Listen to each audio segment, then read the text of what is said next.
या बातमीचे प्रायोजक आहे साई सरकार पासपोर्ट आणि इन्शुरन्स सेवा केंद्र। आमच्याकडे कमीत कमी कागदपत्रात पासपोर्ट काढून मिळेल। सर्व प्रकारच्या वाहनांचे इन्शुरन्स काढून मिळतील। पत्ता साक्री धुळे महामार्ग देसले हॉस्पिटल समोर साक्री। प्रोप्रायटर रफिक शेख। संपर्क 8928073111। लोकसभेचे बिगुल वाजल्याने देशभरातील उमेदवार रिंगणात उतरले आहेत। अशीच लढत धुळे व नंदुरबारमध्ये दिसून येणार आहे। धुळे लोकसभेचे उमेदवार डॉक्टर सुभाष भामरे व नंदुरबार लोकसभेचे उमेदवार डॉक्टर हिना गावित यांच्यावर विश्वास दाखवत भारतीय जनता पार्टीने पुन्हा उमेदवारी दिली आहे।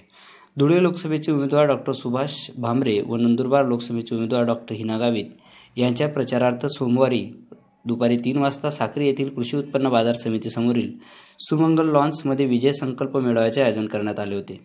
या विजय संकल्प मेळाव्यात डॉक्टर सुभाष भामरे, डॉक्टर हिना गावित, जयकुमार रावल, विजयकुमार गावित यांनी आपले मनोगत व्यक्त केले। विजय संकल्प मेळाव्यात महिला व पुरुषांची संख्या लक्षणीय दिसून आली। डॉक्टर सुभाष भामरे यांनी आपले परखड मत जनतेसमोर मांडले। खंत एकच गोष्टीची आहे की या विजय संकल्प मेळाव्यात स्वर्गीय दादांची उणीव भासत आहे। दादा या जगात नाही, पण तुमच्यात मी दादांना पाहतोय। तुमचा आशीर्वाद घेण्यासाठी मी इथे आलोय। तुमच्या बाबाला पुन्हा निवडून द्या हीच अपेक्षा व्यक्त करतो, असे मनोगत डॉक्टर सुभाष भामरे यांनी व्यक्त केले।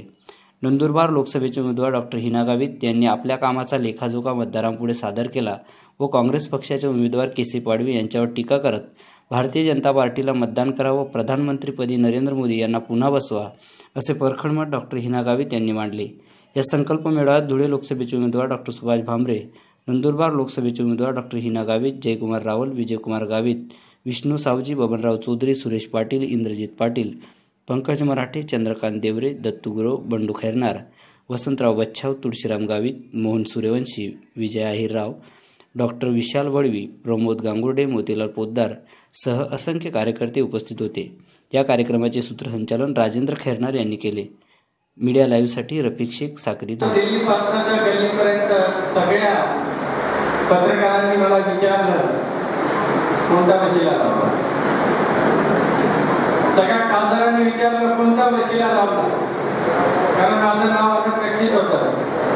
आणि मलाही धक्का बसला की कारण मी दिल्लीत नव्हतो, कामेंनी करत होतो, मला होईल मी मंत्री होईल स्वप्नातही वाटत होतो।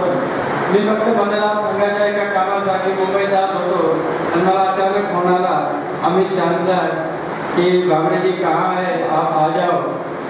मला भीती वाटली काय गडबड झाली माझ्या कामावर बोलत होतो।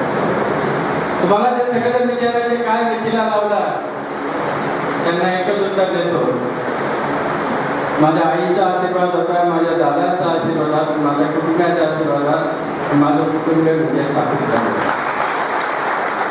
त्या साक्री तालुक्याच्या जनतेचा आशीर्वाद होता आणि धुळे लोकसभा मतदारसंघाचा जनतेचा आशीर्वाद होता। आणि पुन्हा आपल्याला साखर घालायला आलंय।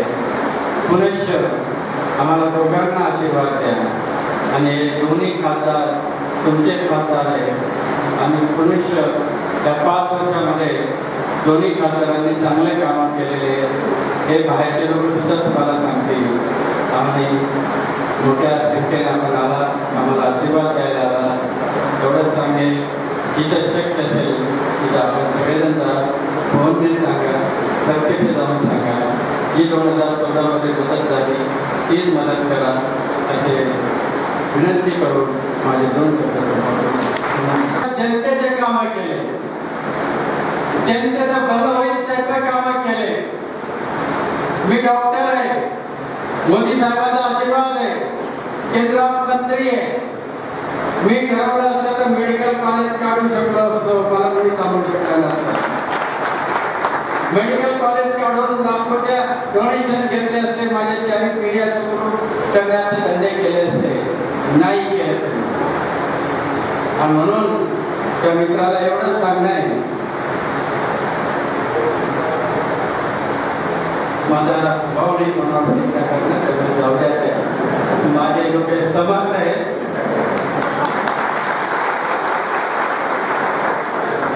आणि म्हणून ठरवलं मागच्या वेळेस हिनाताईंच्या माझ्या प्रचाराची सुरुवात तुमच्या आशीर्वादाने झाली।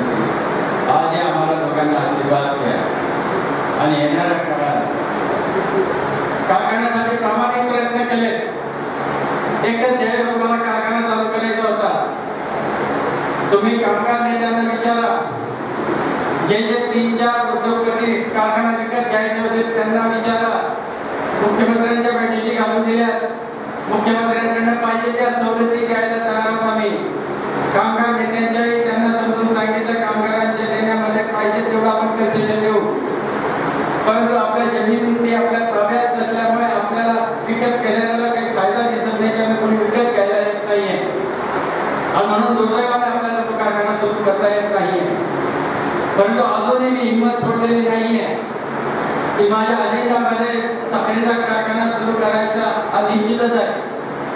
आणि आज साक्री तालुका असा आहे भाऊ, आम्हाला कोणी जर कधी कारखाना विकत घेणारा जर नाही मिळाला ना तर आम्ही घेऊन कारखाना विकत घेऊन कारखाना चालवणार. मानते की आपण मागच्या वेळेस मला निवडून देऊन या लोकसभा मतदारसंघाची खासदार म्हणून काम करण्याची संधी दिली आणि त्यामुळे मी माझ्या परीनं 5 वर्षात जास्तीत जास्त योजना भारत सरकारच्या आपल्या या मतदारसंघामध्ये कशा येतील यासाठी मी प्रयत्न करत राहिली. यासोबतच आपल्याला सांगू इच्छिते, खासदाराचं काम असतं भारत सरकारच्या प्रमुख योजना, हायवे असेल, रेल्वे असेल, हे असे प्रकल्प आपल्या लोकसभा मतदारसंघामध्ये आले पाहिजे. आणि त्यासाठी माझा निवडून आल्यानंतर अगदी पहिल्या दिवसापासून माझा पाठपुरावा होता.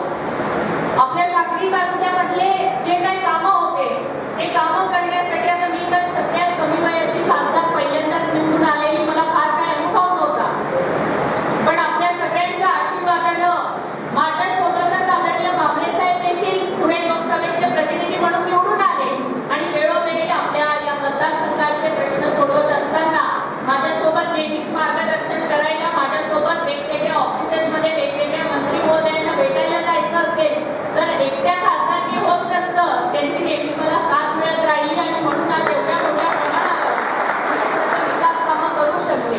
आपल्याला या ठिकाणी सांगू इच्छिते, जेव्हा आपल्या साक्री तालुक्यामध्ये आपल्याला नॅशनल हायवे करायचे होते, त्या नॅशनल हायवेसाठी मी आणि आदरणीय भामरे साहेब आम्ही दोघं जर गडकरी साहेबांकडे एवढ्यांदा गेलो, मला असं वाटतं की एवढा पाठपुरावा माझ्या मतदारसंघासाठी त्यांनी केला, कदाचित त्यांच्या स्वतःच्या मतदारसंघासाठी पण त्यांनी एवढा पाठपुरावा केला नसेल.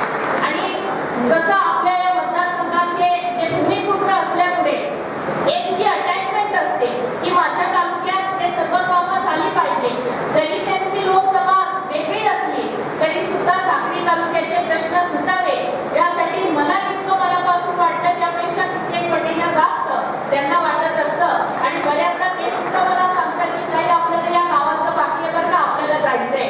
म्हणजे आम्ही बऱ्याचदा आपल्या कारखान्यासाठी देखील निर्मला सीतारामनजी कॉमर्स मिनिस्टर होत्या आणि सुरुवातीला बऱ्याचदा आदरणीय भामरे साहेब आणि मी आम्ही बऱ्याचदा निर्मला सीतारामनजींना सुद्धा जाऊन भेटलो. आपला हा कारखाना सुरू झाला पाहिजे, पण बरेचसे कॉम्प्लिकेशन असल्यामुळे त्याला थोड्याशा अडचणी आल्या, पण आम्ही दोघांनी मिळून हे ठरवलेले की या येणाऱ्या पुढच्या काळामध्ये कुठल्याही परिस्थिती जेवढ्या अडचणी असतील त्या दूर करायच्या आणि आपल्या तालुक्याचा कारखाना सुरू करायचा. आपल्याला या ठिकाणी सांगू इच्छिते, आज आपल्या महाराष्ट्रामध्ये आणि केंद्रामध्ये भारतीय जनता पार्टी शिवसेना युतीचं